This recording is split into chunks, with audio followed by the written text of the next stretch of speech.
So good afternoon, everyone. I think people are still joining. So welcome back to our EOcafe, where the EO community meets. Today is our 78th EOcafe, and we'll be talking about Earth observation supporting the financial management sector. Now, you may be thinking that Jeff has slightly changed since the last time you saw him.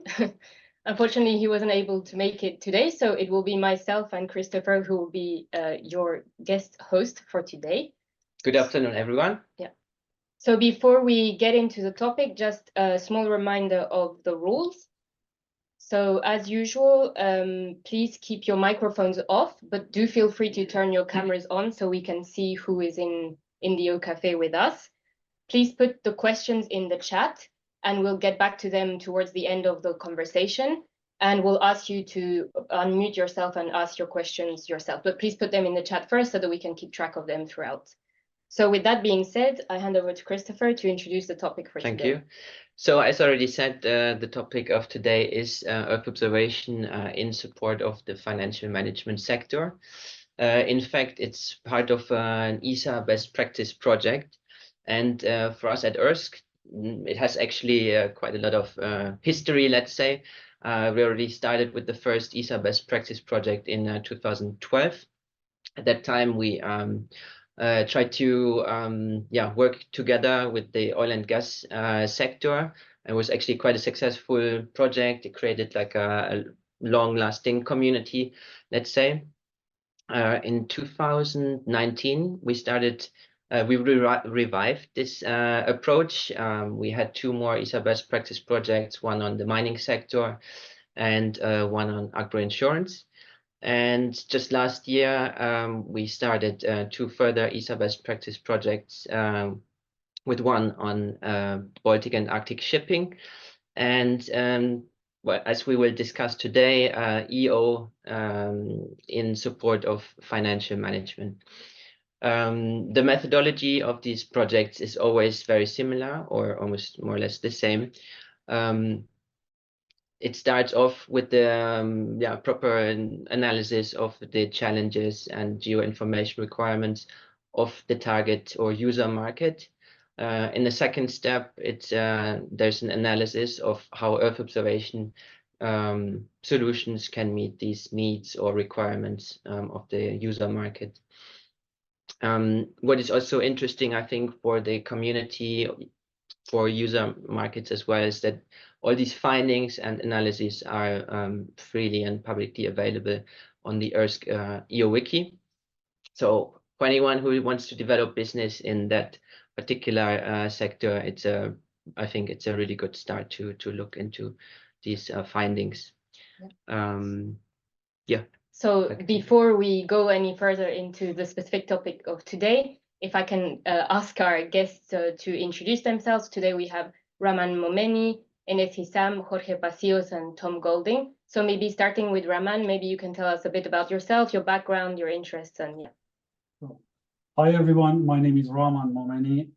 I'm Earth Observation Project Manager at GMV, and my background is applied remote sensing and GIS. My role in this project is as a project manager. And I'm leading this activity from GMV side. Thank you. Thank you, Raman. I'm just going in the order of my screen. So Enes, if you want to tell us a bit about yourself as well. Hello, everyone. I'm Enes Hisham. I'm an Earth observation engineer at GMV. And I was supporting Raman for this project, starting from Earth observation capabilities till the technical development and the algorithms development of the prototype. And nice to be with you today. Thank you, Enes. Jorge, if you want to say a few words, thank you. Hello, everyone. My name is Jorge Pacios. My role is PDGS Products Manager at GMV. PDGS meaning Payload Data Ground Segment, basically the ground elements dedicated to process and disseminate information sensed by the satellites. As part of these products, I try to manage. One is Prodigy, and that's the one we have used to produce the prototype for EOFIN. Okay, thank you so much. And last but not least, please, Tom, if you can tell. Oh, thank you very much. Hi everyone, I'm Tom Golding. I am a senior economic consultant at London Economics. That's slightly different from the other guys. It is an economic consultancy based in London. We work across quite a few sectors, but I am specific to our space team, which I think probably most people on the call will agree is more interesting than a lot of other sectors. I work across NAV, across comms, and of course EO, which is why we're here today for this specific project. London Economics partnered with GMV to bring in more of the financial management side, both network and kind of general industry understanding, while still keeping it very much grounded in the space side of things. There are a lot of EO people on the call, I'm sure, maybe some less financial management people. And hopefully I'm here today to shed a bit more light on the financial management side of things. I see there's already been a question in the chat from Emmanuel about what the financial management sector is. The hope is that kind of by the end of this session, I have managed to tick off a lot of those types of questions. Perfect. Thank you so much, everyone. I'll hand over to Chris. Yeah, thank you. So maybe Rahman, to set the scene, maybe you can just give us a short overview of what the project has been about, and why did you focus on the financial management sector? What were the reasons? So, following your explanation on the generally ESA-funded best practices, as EOFIN is also one of the initiative by ESA. So basically focusing on the what Earth observation can contribute for financial management sector. So EOFIN stands short name for Earth observation for financial management sector. We are a consortium from GMV and also London Economics doing this project. And from ESA side, as you said, is quite similar protocol but other best practices. So it's very important from ESA side to these kind of activities, including EOFIN, to increasing the awareness of the value of the Earth observation-based product and solution, in particular for financial management sections, and also providing guidelines on what kind of Earth observation capability currently and near future will be available, and also in a standard formats. Mm-hmm. Next, I think the idea of having from ESA side to have this project is enabling the Earth observation service and products, Earth observation providers, companies, organizations to work on a common product specification to see what are the mostly needed from financial sectors and which the focus should be on that side. And also about increasing the awareness of the using the virtual platforms to showcase Earth observation products. Mm-hmm. So I'm just sharing the slide with you to just showing that an overview of the project, but this should be very quickly. I'm going to review. So can you see the screen? Yes. Yeah. So as you see, we have the EOFIN in here we divided in the 5 stages. So first stage is to identify and consolidate the geo information needs from financial management sectors. We don't ask about Earth observation. We just wish them to see what kind of information they need, in particular geospatial need. In the second stage, we doing the desktop research, we're using the questionnaires, reaching the stakeholders, we also have workshops, basically to see that what kind of the Earth observation currently in near future available to addressing those financial geo information needs for financial management sectors. And the third step, what we did, we tried to prioritize the EO products to see what is high demand and maturity, and define the services which is high demand and most needed currently by financial sectors. And after that, we start developing the prototypes, showcase of the Earth observation, as Jorge mentioned. So my colleagues Enes and Jorge developed that. So and then we are at the stage currently is to asking the financial stakeholder to pack it, review it, and then as the next steps, we are basically try to write the guidelines for as a like best practice roadmaps. So this is basically the overview of the EOFINs, the steps, and I think we're happy to dive into the more conversations. Sure, thank you. Before we dive deeper into the topic, it would probably be quite helpful if Tom could yeah, clarify a bit the terms financial management. We have all heard about it probably, but maybe you can explain a bit to us non-experts, what do you understand? How do you define it? And I think you also focused on 4 specific domains. And yeah, why did you focus on those? Yeah, very fair and obviously an important one to get out of the gates early on. So as was kind of referenced there by Christopher, financial management is a very broad topic. It's already been picked up in the chat, or it's a very broad phrase. The financial management sector is kind of all-encompassing. It has its fingers in many pies. It's probably within all of your businesses to some extent, or organizations. And so in the interest of focusing our efforts in kind of productive direction, the focus of our project, we immediately kind of down selected to 4 of the aspects of the financial management sector where we thought there was likely to be a potential for Earth observation. And I'm sure as I go through the 4 kind of down selected sections we focused on, you'll start to see where Earth observation likely does play a role. I'm sure we'll get into that a bit later. Something to note is some of our definitions are a bit idiosyncratic, so that is they are very project specific. They were defined so as to keep us nice and flexible so that we didn't ignore potential areas where Earth observation could be really useful. But hopefully the definition shouldn't be too controversial. So specifically within this study, we looked at the financial management sector as defined by investment management, risk management, insurance management, and green finance. So just to quickly run through, I guess, some flavor on what each of those are.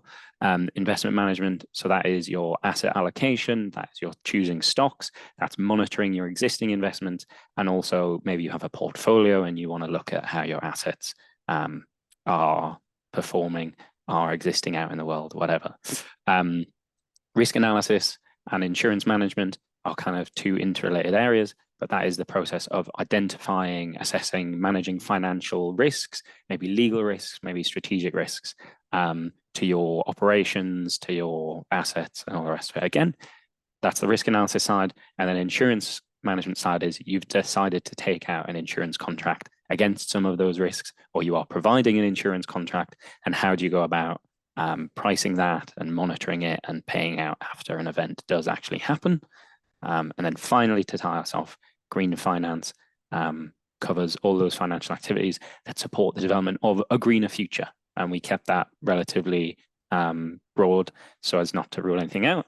So things that aim to mitigate negative impacts from climate change or environmental damage, but also generally kind of burnishing your green credentials. So all of your kind of net zero type activities as well that are enabled by financial products, we count as being inside green finance. And as I said, obviously, as I went through that list, I'm sure many of you on the call will see how Earth observation solutions likely slot into that. And that is why they were kind of selected and defined in the way that they were. We are aware, so we were aware before starting the project, we're definitely now aware at this point that many financial management organizations within those categories do currently use or are considering using geospatial EO data into their decisions. And I guess we'll get into a little bit more of how that is and how we found that out later on. Yeah. Okay. So one central question or one central task of the project is the challenges identification or analysis of financial management sector and these domains. Probably it's too much now to go into everything in just a couple of minutes, but what are like the central challenges that you could highlight for us? Yeah.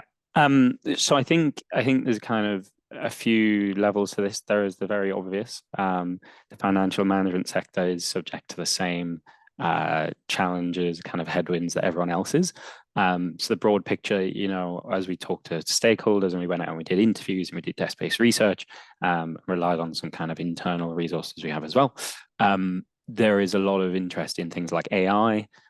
Regulation is obviously an important challenge that the financial management sector faces, both in terms of things like separating out your audit business from the rest of them, but also in terms of general either country level or EU regulation on your activities, on things like ESG, on things like actually checking that your net zero credentials are true, that things that you claim.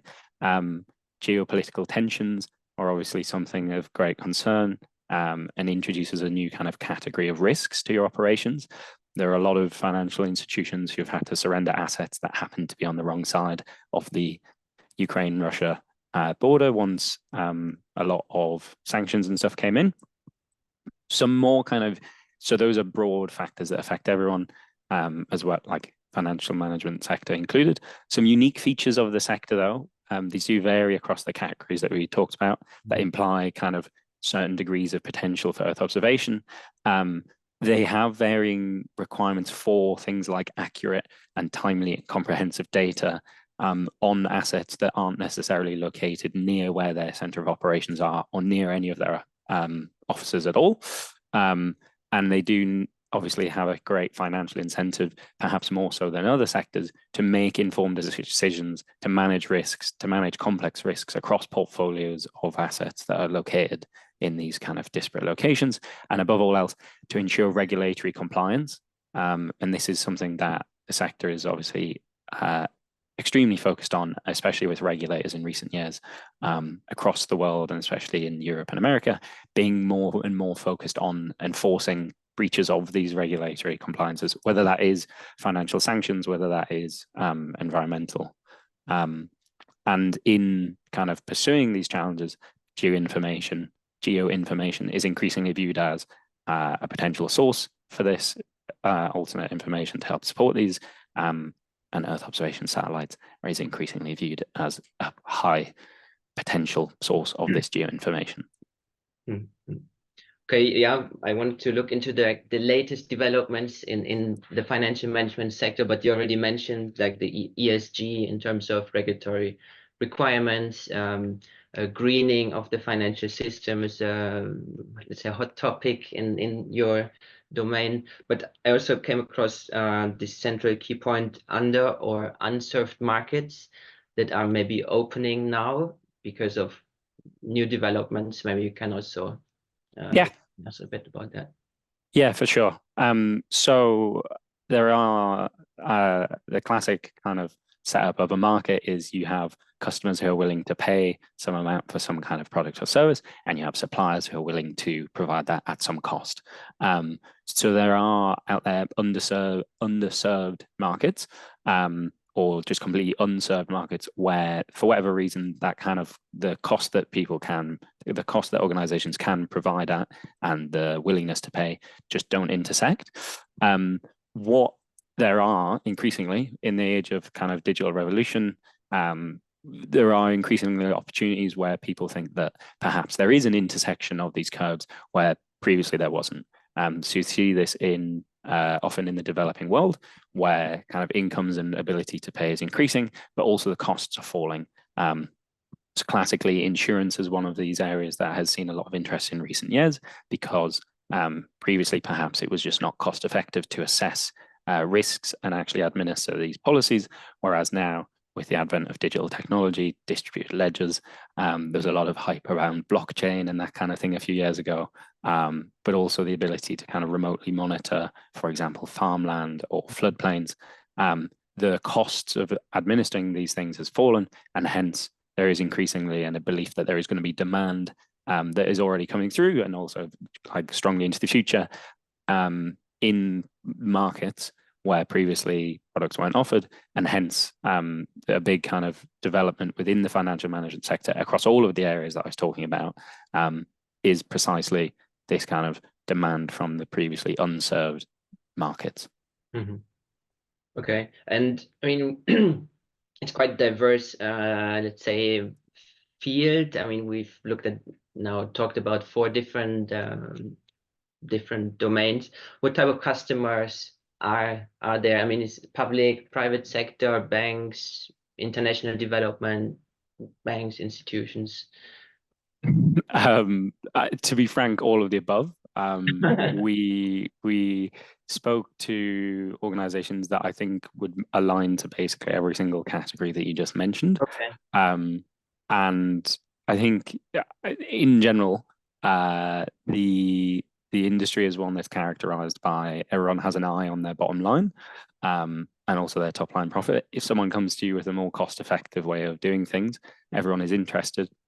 Whether the person that cares is, you know, your shareholders, or whether it's the people that elect you, or, you know, the commission who's watching over you. So we spoke to people from central banks, we spoke to people within financial institutions, we spoke to people within large insurers. And I think all of them are current or potential future customers for the kind of Earth observation products and services that we'll end up speaking about later in this EOcafe. But yeah, the kind of potential customer base is all of the above, the things that the different kind of slices of the sector that you mentioned.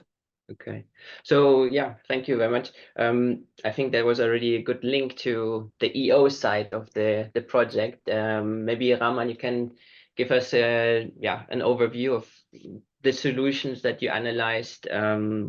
What is the added value of Earth observation actually?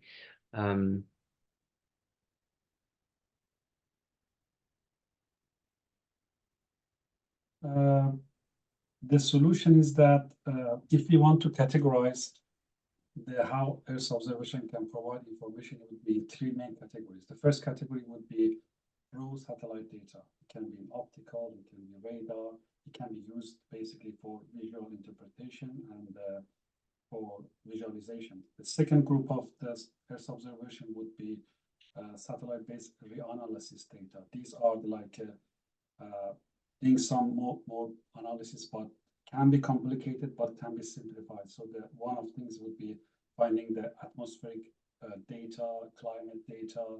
The example would be ERA5 and indices like vegetation indices.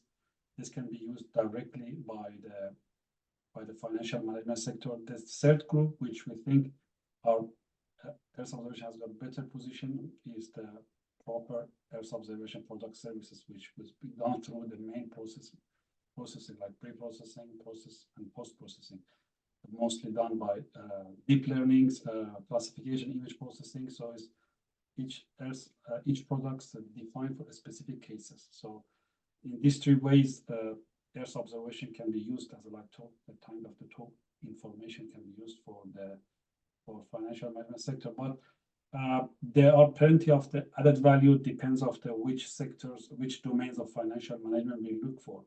For example, Earth observation data can be used to better assess financial risk associated with the natural hazard, natural disaster, climate change event, like assessing the risk of property damage from flood, hurricane, wildfire, in the farm assets like heat hazard maps.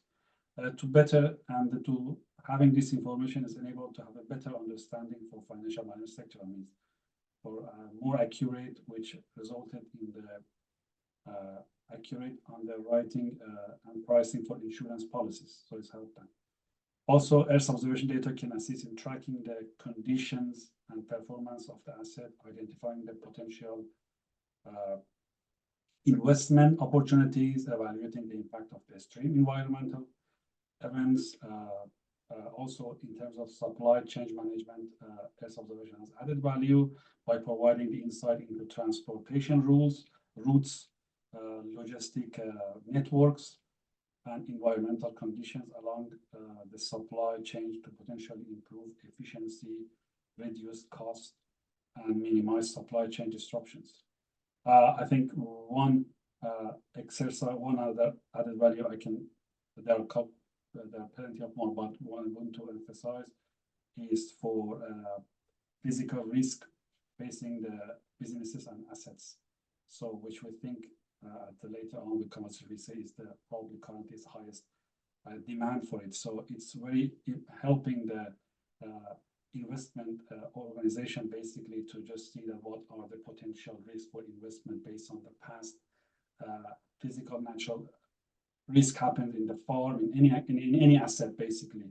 So it's helping them to see the risk, and if the manager of the investment want to invest, they know that what would the potential risk, and if there is a good investment based on the fund he has or she has, based on his client or her clients. So it's very the Earth observation has got wide variety of the added value in the financial management sector, and as the technology is developing in Earth observations, I think this added value will be more coming. So, and because the product will be more reliable and can have a targeting for a specific application in financial management sector. Maybe just before we go on, Raman, I think some people are having difficulty hearing you. So if you can maybe bring your microphone slightly closer, that would be great. Is it now better? We'll see. If not, I'll let you know. But I think, yes, it's yeah, thank you. Sorry. Yeah, good. No, I mean, you've been talking now a lot about, let's say, the future. But what is there in terms of current market uptake, let's say? Is it being used already in some institutions or organizations? Yeah, can you give us like a status update? What's the current situation? I think the best person for answering the question is Tom. Yes, I think Tom, would you happy to take the questions? Could you repeat the question by any chance? Sorry. Sure. What is the current market uptake, let's say? Because you've both been talking a lot about the potential and the future, but could be interesting to understand where we currently, let's say. Yeah, for sure. So this was, I think, probably the most entertaining part of the research process. So we spoke to a number of institutions who were very interested in kind of implementing or onboarding Earth observation data into their processes. There's a lot of work being done, especially in public institutions, both at kind of local, regional, supranational level, on digital twins, which I'm sure is a buzzword or a buzz phrase that a lot of people have heard about. There is a lot of interest in that at the moment. And certainly has been for the last few years. And to that extent, there's definitely work going on. And as I say, that tends to be in the public institutions. Within the insurance sector, there is a lot of work being done in terms of combining kind of automated systems that automatically take in assessments of how much damage has been done, let's say, in a kind of catastrophic natural event, and speed up the assessment and the payment process, and as a convenient sideline, lower their costs to kind of administer those processes. What was very interesting, and why I say it was entertaining, was a lot of the conversations in the asset management sector, or on the what would traditionally be thought of kind of as on the buy side, where organizations are buying assets, where they are actively trading, they're coming up with some kind of strategy to try and profit those. They would indicate that they were aware of the benefits of Earth observation and would give almost no indication as to what they were currently doing with it. And hence, there is a lot of reliance there on things that are kind of general industry knowledge.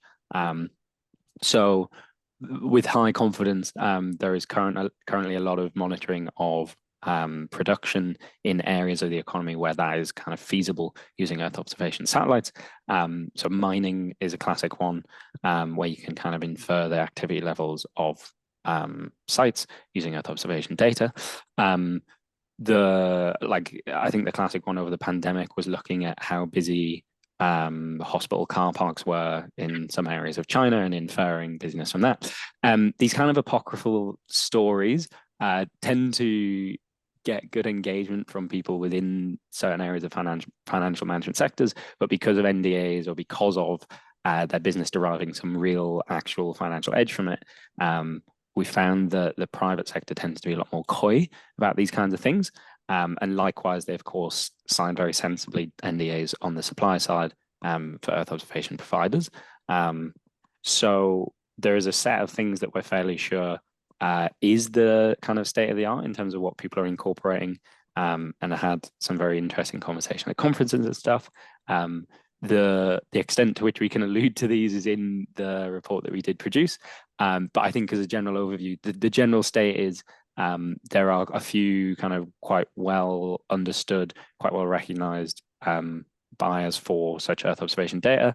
A lot of the kind of more transparent uptake and development from customers tends to be on the public sector side. So your central banks, your kind of organizations, their NGOs, that kind of thing. Okay. Can I just add a little bit on that, because to Tom, so a little bit the historical, I think Tom is better positioned as he is dealing more directly with the stakeholders in the phase of gathering the user requirements. But what we noticed about in the past is that financial management sector are least interested, means the accuracy of the products not necessarily is highest interest for them. That's one thing. So as long as they have something which they can use, I think that's the first priority for them. So second thing is that about the between 4 domains, I think insurance are quite more advanced compared to other 3. And we found that insurance management are very secrecy there. So they have a black box they don't want to share. And I think we agreed that from the consortium side, we have more challenging to invite them to be part of the consortium, and because of the secrecy and high regularity, they don't want to share. The approach is just something maybe worth to add it. Thank you. Yeah, I mean, please. Yeah, sorry, I was just going to say, to comment on a specific kind of business area, I see Emmanuel had commented in the chat about do we foresee real business for EO leveraging EU taxonomy, the sustainability related financial disclosure rules, and that kind of regulation. I think we might get onto it a little bit later, but regulation as a potential driver or current blocker was a big theme that did consistently come through. It was to some extent kind of outside the remit of the project to predict exactly how these things are implemented and what that means for like uptake of EO specifically. I think it's a very interesting question, and it's certainly one that we did look at, and maybe we'll get into talking about it a bit later. But. Yeah, just as a reminder to everyone, we can put the questions in the chat, and then we'll come back to this towards the end. But thank you for already answering partially Emmanuel's question. Yeah, I mean, when we were working on the ESA best practice for agro insurance, which is kind of a little bit overlapping with this project, it was always not the elephant in the room, but it was kind of the question whether these big companies, insurance companies, will develop these solutions in-house, whether they have the capabilities and skills. Is that a threat to the Earth observation industry, which mainly consists of SMEs or small companies, or whether they will purchase it on the market? And yeah, I don't know if you have yeah, please. I think I can answer, but Tom can please join. I think for insurance, or insurance management or insurance organization, I think they might have their own platforms or software processing, or which they're not happy to share. I think that's how they make money basically. And if they have partners which underneath one big umbrella of big company, maybe they share. But I think that's the case. So but I think that the threat should not be considered necessarily seriously in the other 3 domains. So I think Earth observation still has demands, and if the insurance company have its own products, it's less likely they're happy to share because they want to keep it secret for them. That's what we understood. And I think still there are customers for within the financial management sector for other 3, like green finances, investment, and risk analysis. They need Earth observation products which can help them for their basically efficiency and reduce the price long term. So still there's a value, and I think the threat should not be take it seriously from the insurance. So a central piece of work of the project was also the identification of main gaps, basically, what Earth observation can do currently, and and the requirements of the financial sector. Well, my colleagues Enes did this part, but if he's happy, I will cover it quickly. So basically, what we did, we try to do one step ahead to just when we say gaps, to look at from the which perspective, the financial sides gaps, financial management size gap, or from EU capability. So we identify gaps in 3 categories: guidelines gaps, which when there is an Earth observation product or services that can address the financial management needs or demands, but the financial management sector are not aware of these products. So that's when we say there's a guideline gaps which need to be addressed by financial sector. Example would be very basic for EU Earth observation committee: land cover, land use, and crop health. So they are means it's when we talk to them, they were not aware of that. Another gaps is we category of the gaps is utilization gaps. It means that when there is a commercialized Earth observation products for a specific needs, the financial management sectors is aware of it, but they don't use it necessarily. They're going to use it the simplified versions for any reasons. Regularity difficult because it's more complex. They need trainings to use. They don't have a lack of knowledge, or they think it's not necessary. So this is also one example for tree counting, estimation of the above ground carbon stock in forest, coastal erosion, ship detection and categorization. These are the example of Earth observation, which we think utilization gaps. So this should also need to be addressed from financial sectors. The final one is R&D. R&D is when there is a demand from financial management sector, but there is not very mature and reliable Earth observation products. So these gaps need to be addressed by Earth observation sector. The example would be greenhouse gas emissions. So we have it, but I think the problem here is that it's not highly mature. So that's why that's one of the gaps. So Okay. I don't know if Enes wants to add anything, maybe. No, I think Raman covered most of the points. Thanks, Raman. Perfect.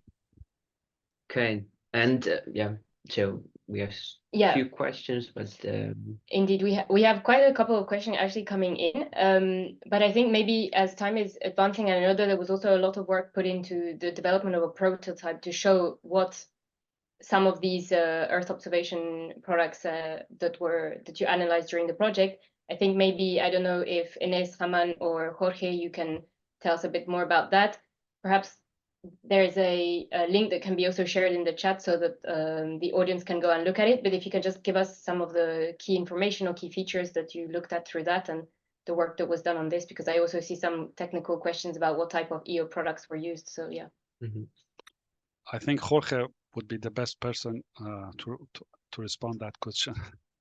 Okay, well, there are 2 parts here. One is the products themselves that we have put into the prototype. For that, Enes is the master, so he can explain them better than me. And the other one is the platform that we use to provide those products to the public, in this case, the financial management public. So maybe I could share a bit the tool itself so that you can have a look, and maybe I don't know if Enes can give you an insight on the products that can be provided there. Is that okay? Yeah, we have a couple more minutes before we go to the questions. So if Enes or Jorge, you want to show us the key features or anything that would be interesting for the audience to know more about. Enes, if you want to go overview of the products. Okay, sure. As Raman mentioned, first of all, to decide which product we will go in the prototype, we to identify that one, we have did a lot of interviews with one-to-one interviews with financial management stakeholders in order to know and give a better understanding of about what is most appropriate product or service for them that it's a mature observation product, and at the same time it's a product of high capability to respond to their needs. After these conversations, we come to 2 services. One is multi physical risk observations, and the other one was for greenhouse gas emissions. And based on the maturity of the products, we decided to go after the conversation with the stakeholders for the multi-physical risk analysis. And for that, we identified for physical risk in order to monitor. Those products are agriculture drought observations and heat hazard maps, and flood extent mapping, and the last one is wildfire burned area observations. And after a discussion with them, they needed of course those we focused with this service for investment management stakeholders particularly, and for that they only needed the observations. They don't need anything else for predicting or something at that stage. They needed the observations itself, the historical observations for certain areas. Then they will use this information for their algorithms or their softwares to predict or develop something else. Yes, this for the four products. For that products, we as Jorge will mention now, there is a platform that all of you are more than welcome to go there and use it and give feedback about it. And now I will share the link for that one also for you to be able to sign up and use this prototype as well. Mhm. That's great. Thank you. Yeah, in the meanwhile, I was just showing a bit the tool, and well, the dynamic is very simple. There is a study area already defined that is gotten for in South Africa, for which the products are generated in this prototype. The user can draw an area of interest, as I just did with this rectangle intersecting the study area, because only in that area there is products that will be produced. And then you just select which is the product you are interested in. You add them to the cart for free, of course. And then you can define for each of the products things like the spatial, the temporal coverage you want for the product to cover, between the limits that are associated to each kind of product in the prototype, whether the spatial extraction is the area of interest you have just drawn. So you will have a cropping of the data for your area of interest, the district or the province in this area. You can trigger the monthly aggregation. That is something Enes explained to me, but I don't recall right now what that means. And these kind of parameters are dependent of the product. So for some of them, you don't have monthly aggregations. For others, you have. And well, when you're happy with the selection, you just proceed to order, and eventually you get the product produced. We can go, for instance, this is my list of product tested. So at the end, you can just download what is the product you have just requested. It takes some minutes currently to generate. Okay. That's basically it. Thank you. Welcome. Maybe we can take a couple of questions, as I think there's some interesting discussions happening in the chat. I think we should start with Emmanuel Mondon, because I see there are quite a few in there. Perhaps some of them have already been answered. But if you want to unmute yourself, Emmanuel, and interact with our guests. Yes, good afternoon. Thanks for this webinar.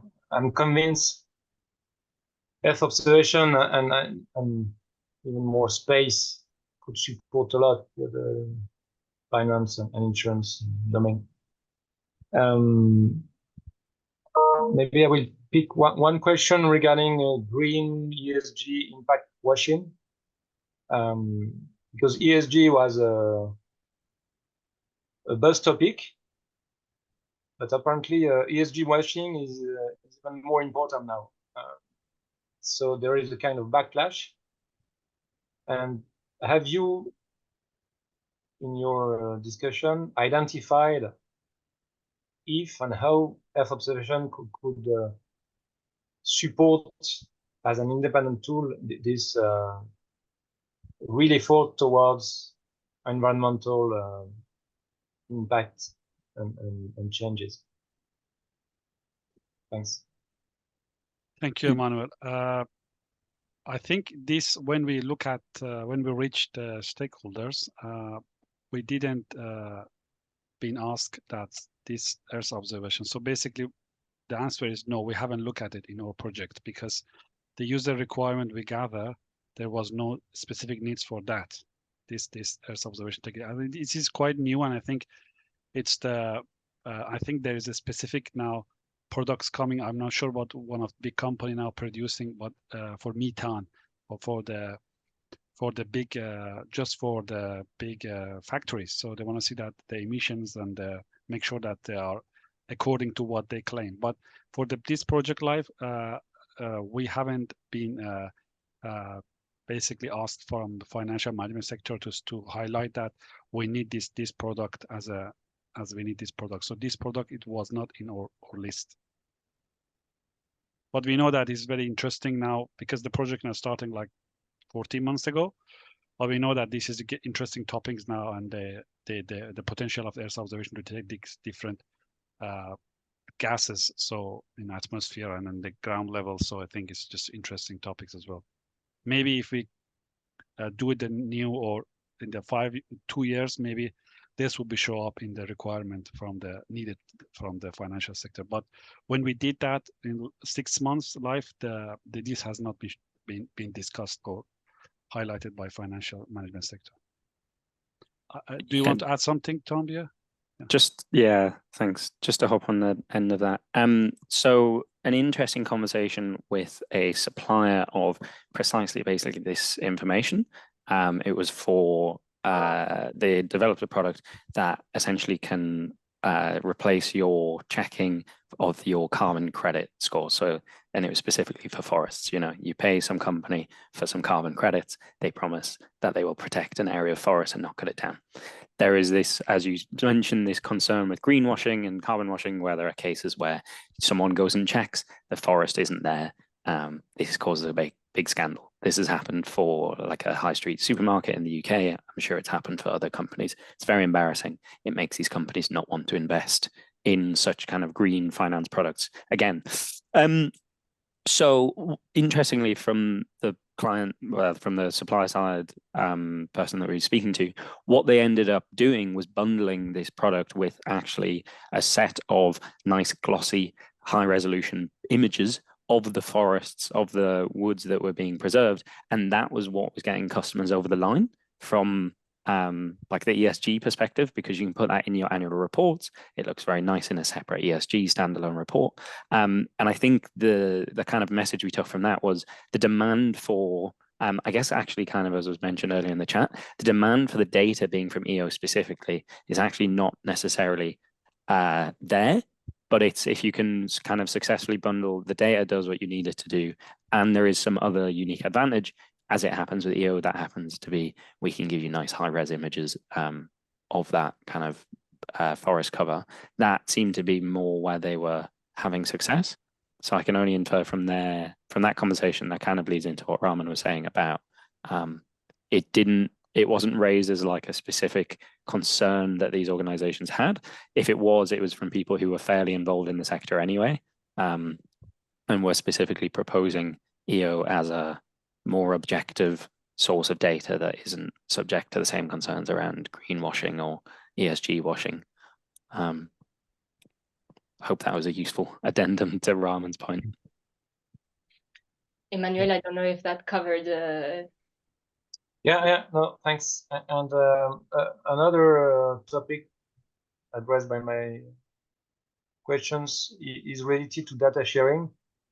From a user perspective, as I wrote, they don't care if it's coming from space, Earth observation, navigation, telecommunication, aerial or in situ. They just need to access to the right information at the right time, when and where they want at the right price. So I think the key point is data sharing. And you have a number of initiatives gathering domain and thematic guides, such as the finance and insurance, being within GaiaX finance and insurance, or being the common open data space related to finance. Have you spoken with those guys? Because they are eager to get access to third-party data and information, and they are dedicated to finance. That's two super interesting points from my understanding. Tom, do you want to take the answer? Yeah, I might have missed. Oh, you mean the data sharing initiative specifically? So we did not. I believe we did reach out to the European Common Data Spaces team group and didn't get much engagement. As ever with a project of this type, we were attempting to talk to everyone and we managed to talk to some people. I agree that, you know, there is that very high level of interest. And I think it's actually very interesting, again, that you touch on, you know, they are trying to work on the same problem that we have identified and tried to find from our side. And I think a lot of what came across a lot in the research that we did do was this focus on organizations, people, whatever, don't care about where the data is coming from. They just care about how much utility they get out of it, how much it costs. And there was a great demand for kind of standardization of information, improving the user experience, even to the point where, like, a lot of data that people are trying to sell, you know, you have very smart engineers and they have kind of geographical geoinformation that if you are a financial analyst or an underwriter at an insurance company, you likely can't even program in the language it takes to open the file, never mind kind of start using that usefully in your data. So I think it is good and healthy that there are so many different initiatives working on this. Unfortunately, I think we didn't quite manage to get to the point of like joined up thinking with them this time around. If you're interested in, I can help you connecting with the right guys. I'm deeply involved in Gaia X on the location and space side. So I will share with you the name of the two guys who are co-leading the finance group. Oh, perfect. Thanks. Just quickly add something about that. I think we talk, yes, the financial management sector not really basically important for them where data come from. One thing add to what Tom's mentioned is that the convenience of the package of the data is important for them. They said that we prefer to, if you want to flood data, if you want to draw out data, we have it as a one service, wildfire. So for them, it's also important the package of the EO products they need all available in one place, so they don't need to go different places for what they need. Thank you, Raman, Tom, and Emmanuel. Actually, that kind of leads somehow into a question that was put in the chat by Codrina Ilie from Terrasigna.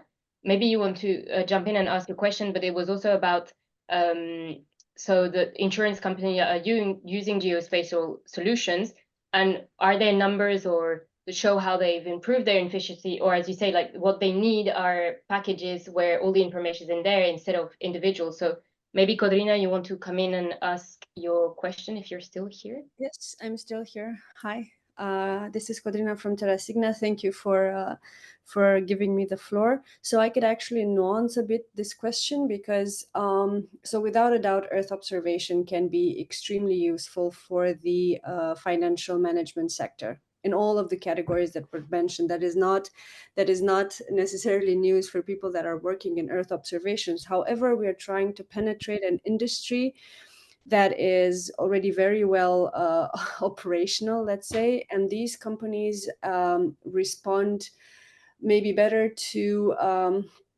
clear statistics of if they use Earth observation based knowledge that comes from either SMEs or from departments that they have within their own companies, let's say. They want to best understand, and probably through numbers, how their costs will be reduced, how their efficiency will grow. I think given the topic, as much as I understand of the project that you've developed, which I think is very good for the EO industry, because we need to better understand these things. But given the topic, I think it would be super useful for the EO industry to have this kind of information in order to present our case, because we are trying to help them solve their problems better, but in the same time, exactly as Rahman was mentioning at some point, they need to change, they need to invest time into training, they need to pay some costs, some additional costs, and so on and so forth. So to keep it a bit simple, my question is if there are any kind of statistics that show the value of using Earth observation data or Earth observation-based knowledge within any of these operational sectors at this point. So thank you very much. I think we, in the first workshops, we did some polls, so we have some statistic to see that in what level Earth observations has been used or geospatial are important for different domains of financial sectors. We have this data, is report available, and what they think there is like another statistic like how this can be improved. So we have these pools available. I think Tom's probably remember more details because he was leading that pool. So we have this kind of statistics about the geo information requirement. Tom, do you want to add to my points? Yes. I think you correctly identify obviously kind of as discussed towards the start and throughout, a lot of the industry and the uptake of these things is, as you correctly identified, driven by the cold hard numbers. You know, they want to see demonstrated improvements elsewhere. In general, these things are rarely available. There's a few kind of broad consulting reports out there where they sort of guesstimate and look at what those potential benefits could be. There is, of course, a limitation in that once you kind of do go through the process and onboard this new approach, observing the counterfactual where you like the world where you didn't implement it and comparing those two cost structures or whatever it becomes impossible. But I would say it is a fair point that in general there is a real lack of kind of cold hard statistics on kind of use cases where this is brought in. I imagine in pitch decks of Earth observation companies when they are pitching to kind of the asset managers, the buy side, the hedge funds that I talked about earlier, presumably they do have these kind of statistics in there. Whether they were willing to share them with a project that kind of declared at the start that we were going to share all of our findings very publicly is unfortunately a slightly different question. So, I mean, I think you ask whether we're aware of any of these things. I think the answer is not really. And I think that is a great shame because the value is definitely massive. And I guess to some extent, projects like this one with such public-facing outputs are designed in the hopes of kind of capturing some of those along the way as an information sharing, best practice sharing kind of exercise. But off the top of my head, I don't think we have specific numbers on like cost reductions or efficiency gains. No, for cost reduction, we don't have. It wasn't part of the project. So, but what we knew that for some of the engaging insurance company, which they try to looking for a products farmer in US, I think they try to come up with a very simple mobile app. So, for the just to see two factors for them is very important is the simplicity of user interface, which doesn't need specific knowledge skills to get the data they want, and for that specific app insurance is just providing what exactly they need.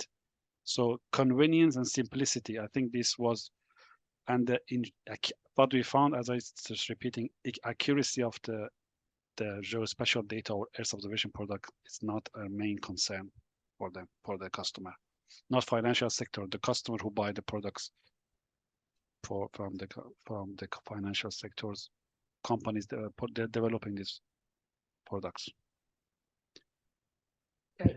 Hopefully answer your question. Yeah, I hope that answers your question. We're kind of we're slightly running out of time, and we had one more person in the chat that was asking a couple of questions. Adriano Vulpo, if you're still here and we haven't answered your question, please do come in and ask anyone here if you still have your question.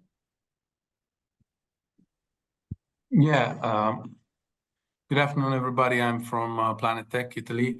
and I was asking a question regarding to green finance project. If you have talked with potential users or stakeholders, and if they have raised questions about the whole process to be compliant with, or the whole service compliant with the certification schemes in relations, for example, to forest assessment. Normally they ask for compliance with Vera, World Standard,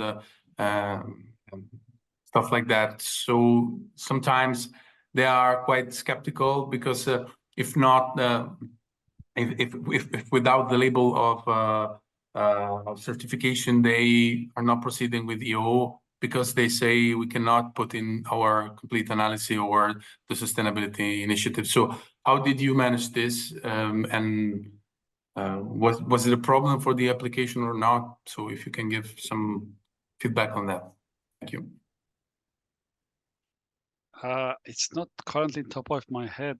We engage with the stakeholders from finance for green finance, and but it's not currently top of my head that if you have a discussion about any standardization or the what you ask about validations, but I can't. Sorry, I just don't remember right now. Tom, do you have something to add, or Jorge and Enes? Yeah, so the issue of whether EO data of varying types is accepted by the various, for example, carbon credit rating agencies and all the rest of it, certification schemes, is a big one. Not just actually in the green finance. There's also an interesting case. We spoke to a supplier or a developer of a product to bring Earth observation data into insurance. I think this was in the US, and in the state they were looking at, it was actually not considered like a valid form of data, and hence their product had no like business case, because even though demonstrably the data does work, you could predict the incidence of whatever disaster they were tracking. It just wasn't legally enforceable in their area. So this was very much a hot topic. The kind of what was raised quite a few times was it would be great if they could be from the supply side. To be honest, from the demand side, often these people that we spoke to weren't actually aware of the risk factor that the Earth observation data might not be sufficient in that case. And I think that's potentially a feature of the people we're speaking to in the financial management sector. By design, we weren't necessarily looking to speak to Earth observation experts within those organizations, because we wanted to capture like a more general, what general problems do you face in kind of conducting your business? And then we went away and we considered how Earth observation could play into that, on the belief that there is a kind of understanding gap between the art of the possible and what people are actually paying for. I'm sure, I guess in your role, maybe you're interfacing more directly with the people who have done their research and have looked at what the potential limitations of Earth observation data specifically are, and hence maybe they are more ready to turn up to those meetings and ask whether it's certification ready. Okay, well, I think, Adriano, if that answered your question, we're already 4 minutes technically over time. I think before we close, I don't know, Raman, Enes, Jorge, or Tom, if you have anything else do you want to mention. There's a lot of links that were exchanged in the chat, including the EOWiki, EOFin website, so you can go and check the results there. Obviously, the project is not yet finished, so there's still results and a roadmap, as I understand, to come out. But if you want to say any last things that people might need to be aware of, or please do feel free to contact anyone here if you haven't. But you can always come to us and we can put you in contact. Sure. Just before say goodbye, I think we encourage the EOFin teams concerned to encourage you to just access the prototype and to just provide use it and share your experience with us. You can do it through the questionnaire, which is provided, the link. It would be helpful for us. We particularly appreciate if we have people from financial management sector can test it, because we also need those feedbacks from them. But if you have times, half an hour, maybe less, we appreciate if you can try and access this prototype and provide feedbacks for us. It's highly appreciated. Jorge, Ines, Tom, anything else to add? No, I think yes. Thank you for attending this meeting. Okay. Yes, just to share our contacts if anyone needs to ask any questions. I think Tom shared his contact. I will share the contacts for me, Rahman, and Jorge as well. If anyone have any questions or any feedback, because we will happy to have the feedbacks for the prototype. Perfect. I mean, Great. we've kind of come to an end of let's say, the scheduled meeting. But before we cut the recording and leave some time to discuss, I just want to share that the next EOcafe will happen in 1 month's time. And it will be on the 16th of May, usual time, with Valentin Golovchenko, who is the lead climate technology at the World Economic Forum. So meet us again in 1 month's time. And thanks again to all of our speakers today. I think for me, at least, I learned a lot. I hope everyone in the audience did as well. And we'll continue to support the project until it finishes. And indeed, as we said, please feel free to reach out to us if you don't have the contacts of our guest speakers here.